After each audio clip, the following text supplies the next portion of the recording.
Notiplaneta.com. Noticias, deportes, economía, actualidad, agro, industria. Su canal. La memoria Notiplaneta.com. durante la dictadura impulsa nuevas iniciativas en Chile. La presidenta Michelle Bachelet anuncia que creará un plan nacional de búsqueda de los desaparecidos durante el régimen de Augusto Pinochet en los años 70 y 80. Además, se plantea establecer una comisión para investigar las violaciones de los derechos humanos de más de 1.130 personas cuyo paradero sigue siendo desconocido. Solo una décima parte ha sido encontradas e identificadas. Organizaciones han denunciado que el Ejército Nacional se niega a entregar datos sobre los desaparecidos por los pactos de silencio que tenían con el gobierno de Pinochet. La mandataria lanza esta propuesta cuando le quedan 3 meses en el poder. En marzo del 2018 será sustituida por el presidente electo Sebastián Piñera. Este año los venezolanos han vivido lo que muchos consideran como la peor crisis económica, social y política en la historia. Es la primera vez que el país sufre un estado de hiperinflación al ubicarse en 2000%. Así lo informó el diputado Rafael Guzmán, vocero de la Comisión de Finanzas de la Asamblea Nacional de mayoría opositora, al ofrecer un balance sobre el desempeño de la economía este año. Esto nunca se había visto. Ningún país de la región, ningún país del mundo tiene este deterioro de su aparato productivo. ¿Qué significa una caída del Producto Interno Bruto? Que cada día hay menos empresas. Ante el aparentemente imparable aumento de los precios de los alimentos, el director de la ONG Ciudadanía Activa, Edison Arciniegas, destaca que la inflación ha generado que los venezolanos pasen hambre. Entonces estamos ante una distribución desigual de los sacrificios, desigual en la asignación de alimentos, desigual en la subida de los precios, desigual en la escasez y desigual en el hambre y en los efectos del hambre. En recorrido realizado por La Voz de América en un transitado bulevar de la capital venezolana, ciudadanos manifestaron lo difícil que es acceder a los productos básicos debido a la alta inflación acumulada durante este año. ¿Los precios cómo los ha visto? Demasiado exageradamente caro, exageradamente, abusan los comerciantes. ¿Aumentan a diario, aumentan semanal, aumentan mensual? ¿Cómo es? Diario. Para combatir la situación, el gobierno venezolano informó que está realizando operativos de fiscalización para bajar obligatoriamente los precios en un alto porcentaje a gran cantidad de comercios a nivel nacional. Ya hemos ordenado de manera inmediata un ajuste de precios que corresponde Noticias al orden mínimo del 50% en todos sus productos. Álvaro Algarra, Voz de América, Caracas. Notiplaneta.com. Noticias, deportes. Y el presidente de Perú, Pedro Pablo Kuczynski, aceptó la dimisión del ministro del Interior, Carlos Basombrio. La renuncia del político se produce después de que el propio Kuczynski evitase su destitución tras la votación en el Congreso. La moción de la vacancia presidencial por permanente incapacidad moral no recibió el apoyo necesario en el Parlamento del país. En concreto, la propuesta obtuvo 79 votos de los 87 necesarios para ser aprobada. Otros 19 parlamentarios votaron en contra, 21 se abstuvieron. La propuesta fue presentada por el partido opositor Fuerza Popular, liderado por Keiko Fujimori, la principal rival de Kuczynski en las presidenciales del 2016, quien parecía tener amplio apoyo de los diputados. No obstante, la situación cambió drásticamente a la hora de la votación. Un grupo de izquierda decidió no respaldar la iniciativa, lo mismo que algunos fujimoristas. De esta manera, Kuczynski permanecerá en el cargo y ya anunció el comienzo de una nueva etapa para la nación. Para declarar la vacancia presidencial fue propuesta por el partido Fuerza Popular, que representa la mayoría absoluta en el Congreso, liderado por Keiko Fujimori, su principal contrincante en las pasadas elecciones. La moción recibió luz verde para pasar al Parlamento con el apoyo de 93 de los 130 congresistas. Ahora el Parlamento peruano se reúne para debatir esta iniciativa. Para pasar a la votación final se necesita el apoyo del 40% de los parlamentarios a la hora de la votación. Para que la destitución del presidente sea aprobada se necesita una mayoría calificada, es decir, 87 votos a favor. Y en opinión de la abogada y ex candidata presidencial del Partido Popular, Cristiano, Lourdes Flores Nano, la posible destitución del mandatario peruano creará un escenario negativo para el país debido a la incertidumbre e inestabilidad que generará la decisión. Sería una muy mala situación para el Perú, generaría inestabilidad máxima, así como los Suscríbete. presidentes han anunciado no asumirían el cargo, y en consecuencia se vería la obligación de convocar nuevas elecciones después de 6 u 8 meses de un gobierno interino en manos del presidente del Congreso. Es un muy mal escenario para el Perú que no merecíamos, pero es la consecuencia política de una decisión que podíamos pasar. Y me parece que en medio de esta situación realmente el país va a vivir un momento de incertidumbre, de desorden, de ineficiencia, del que solo se saldrá con un nuevo proceso electoral, pero esos son 6 u 8 meses de parálisis del país. Muy lamentable situación. Es realmente un escenario muy negativo para el país. La ciudad fronteriza tailandesa de Bo Rai se encuentra ahora en una nueva línea de defensa contra las cepas de malaria resistentes a los medicamentos que amenazan con revertir la lucha mundial para eliminar el paludismo.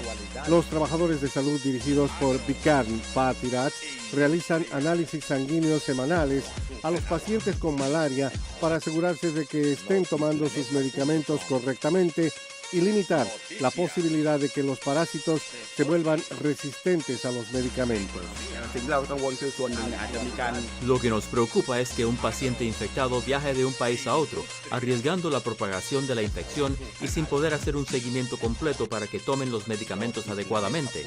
Se han gastado miles de millones para aumentar la conciencia pública sobre cómo evitar la infección, pero los medicamentos más avanzados contra la malaria son cada vez menos efectivos, según Arjen Dondor, de la Unidad de Medicina Tropical de Oxford. Ahora el parásito se vuelve cada vez más resistente tanto a la artemisinina como al componente farmacológico asociado de estas terapias combinadas. Además, las cepas del parásito se están propagando bastante rápido en este momento a través de Camboya hacia los países vecinos. El número de casos de malaria en Tailandia disminuyó a menos de 10.000 este año y el Ministerio de Salud del país espera que sus esfuerzos eliminen la enfermedad para el año 2024. Henry Llanos, Voz de América.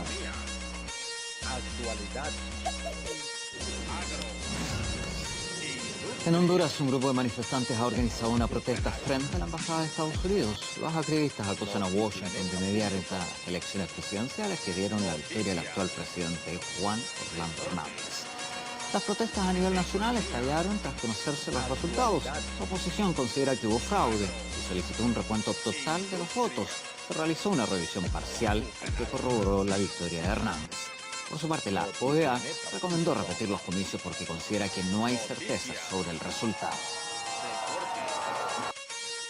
Localizado en Miami Beach, el concurrido y nuevo en Florida Museo del Helado abre las puertas a una diversión distinta. Se trata de una experiencia en la que se promete sin duda saborear ricos helados y de distintos tipos. Aquí vas a encontrar no solo la experiencia que vas a ver entrando a una exhibición, pero también les buscamos activar los 5 sentidos de cada persona. No solo vas a ver cosas bellas, pero también te damos para que pruebe cosas deliciosas.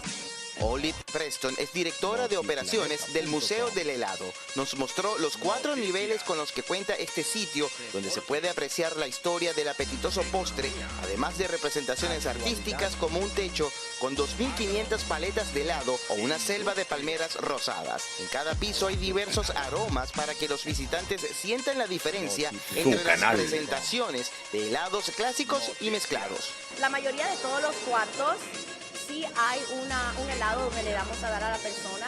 No es solo helado, también puede ser unos candies. Este museo temático es itinerante y permanecerá en Miami hasta el próximo mes de enero. Ha deleitado a grandes y chicos en Los Ángeles, San Francisco y Nueva York. Su fundadora, Mariyelis Bang, se inspiró en la fantasía de la infancia para crear este lugar. Los visitantes se desprenden del mundo exterior cuando ingresan a este colorido espacio. Estaba súper emocionada por venir porque siempre me ha gustado todo lo que es así como experiential. Una de las atracciones principales es esta piscina de chispas de caramelo. Allí sin duda no hay excusa para no pasarla bien. José Pernalete, Voz de América, Miami.